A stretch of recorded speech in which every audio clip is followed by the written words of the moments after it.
ఒకసారి అడవిలో ఒక సింహం నిద్రపోతున్నప్పుడు ఒక చిన్ని చిట్టెలుక దాని ముఖంపై పరిగెత్తింది. దాంతో సింహం మేల్కొంది. సింహం కోపంతో ఎలుకను పట్టుకుంది. దాన్ని నెరపడానికి సిద్ధమైంది. భయంతో వణికిపోతూ ఎలుక వేడుకుంది. దయచేసి నన్ను విడిచిపెట్టండి సింహం రాజా.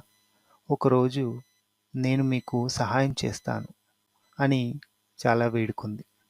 సింహం చిన్న ఎలుక తనకు సహాయం చేస్తుందా అని నవ్వింది. కానీ ఎలుకను వదిలిపెట్టింది. కొద్ది రోజుల తర్వాత సింహం ఒక వేటగాడు వేసిన వలలో చిక్కుకొని చాలా అష్టకష్టాలు పడుతుంది. ఇక దాని పనైపోయింది.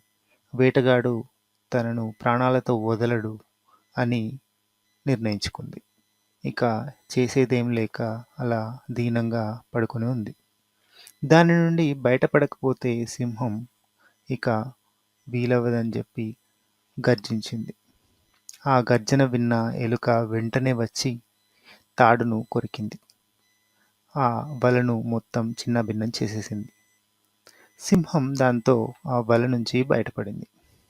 సింహం ఎలుకకు కృతజ్ఞతలు తెలిపింది. మరియు ఎలుక లాంటి చిన్న జీవులు కూడా ఎంతో పెద్ద సహాయాన్ని చేయగలవని గ్రహించింది.